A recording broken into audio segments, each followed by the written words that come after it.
Now let's move on to our final main topic today. Ashley, what's our final main topic today? Last one up is from Carter. Did you see that Forbes is now calling that Endgame can't bridge the remaining $75 million gap to catch Avatar's worldwide record? If indeed it doesn't, do you think too strong theatrical competition or not strong enough rewatchability is more to blame after that astronomical opening weekend? Yeah, this is kind of crazy. This has been a ping pong kind of topic for a long time. Like before Endgame came out, and before, the infamous April 1st when the online ticket sales went on and crashed sites all over the place, I had been saying forever, Endgame is not going to catch Avatar. It's possible, but it's not going to do it. It's not going to catch Avatar. Then April 1st came with the advanced ticket sales. And I say, okay, there's a little bit more of a possibility that maybe it catches Avatar, but nah, don't count on it. If you had to put money on it, it ain't going to catch Avatar. That number is just too big.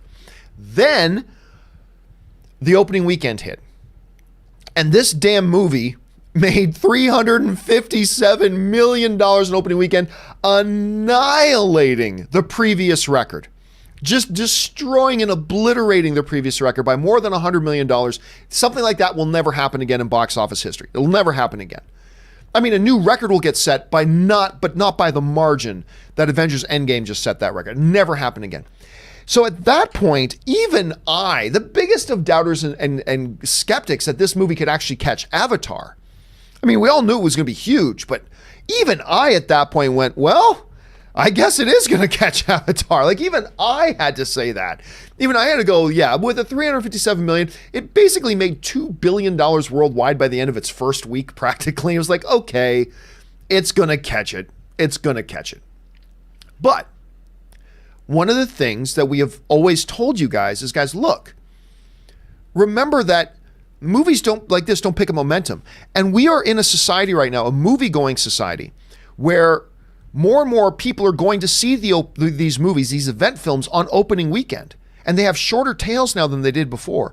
Movies are becoming more and more front-end loaded with their box office stuff. There are a few exceptions, but not many. And I said, like, even though it's this huge, like, let's watch for a second. But there were people out there screaming at me that Avengers Endgame was going to make $4 billion, which I think most people knew was ludicrous, would never happen. But some people were diehard, 100% sure that Avengers Endgame was going to make $4 billion. Certainly a lot of people thought it was a foregone conclusion it would hit $3 billion. Then a little while ago it became clear it's not going to catch the domestic record being held by Star Wars The Force Awakens, which most people thought it would. Most people thought it would beat the domestic record and beat the worldwide record. It became clear it wasn't going to catch the domestic record. Okay, so Star Wars The Force Awakens will continue to hold the all-time box office domestic record. Fine. Then it became clear that it wasn't going to catch $3 billion. Okay, it'll catch Avatar at 2.78, but it's not going to catch $3 billion. That became clear. But as the weeks progress, some more and more people have been doubting that it'll actually catch Avatar. This is the quotation out of Forbes that they were talking about. Forbes wrote the following: the film earned another $8.6 million overseas to bring its overseas cum to over $1.897 billion and its global total to $2.713 billion. It's now $75 million away from Avatar's $2.788 billion global cum, but that may now be a bridge too far. Blame competition, including Walt Disney's own quite successful Aladdin remake. Now, I'm going to say this off the top here. I reject this notion that it's because of competition. Every movie in the history of cinema that has opened up in theaters faces some competition. It's universal. So get that out of here. That's not an excuse. To me, if it does not catch Avatar, number one, who the F cares?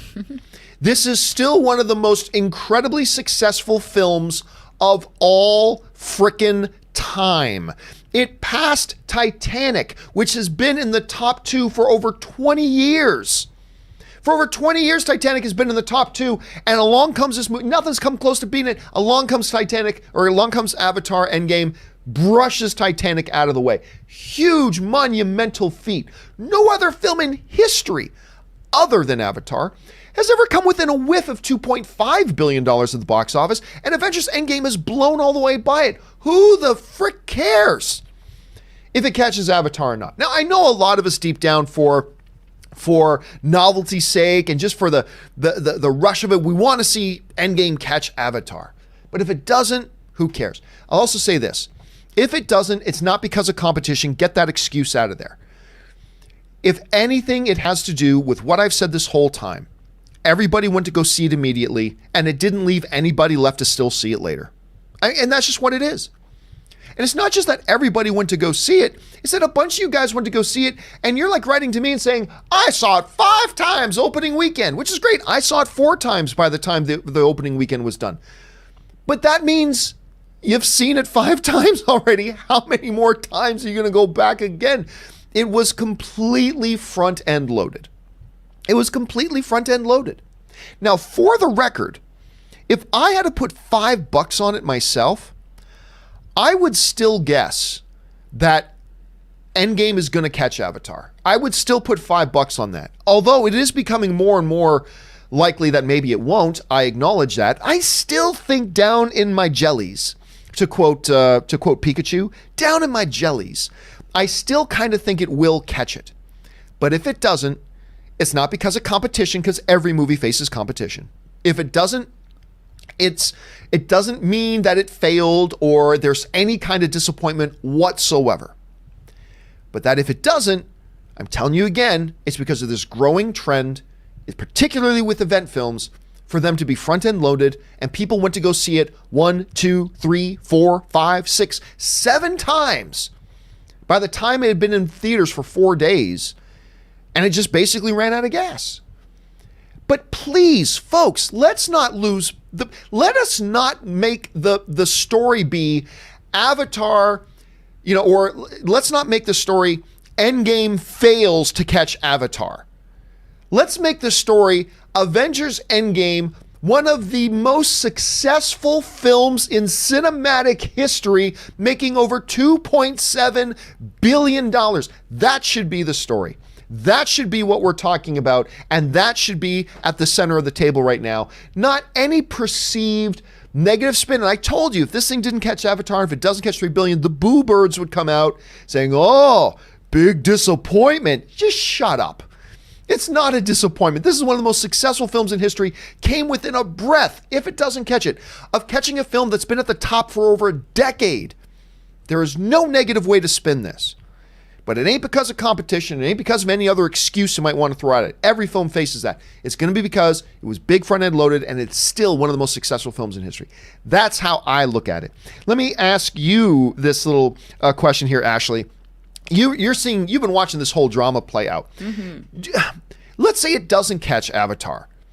Is that like world ending for people at Marvel? And like, should MCU fans be lamenting and, hanging their heads and stuff? Like, what do you think the takeaway story from this should be? No, I mean, look at the numbers of both of these movies. Actually, this email from Carter made me just for some reason appreciate how insanely successful Avatar has been. Because, we've been sitting here waiting for Endgame to come out. We saw it come out. We saw people literally running through to theaters to see it.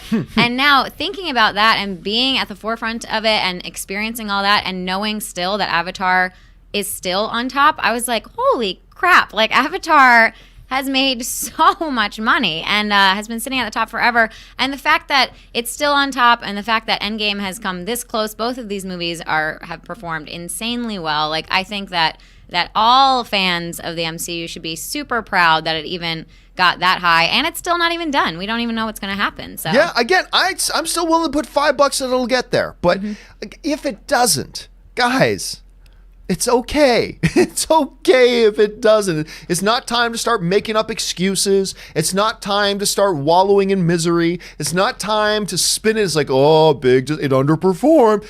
Just get that nonsense out of here, all right? If it doesn't, it's still one of the greatest accomplishments in the history of cinema, and I think we should just celebrate that.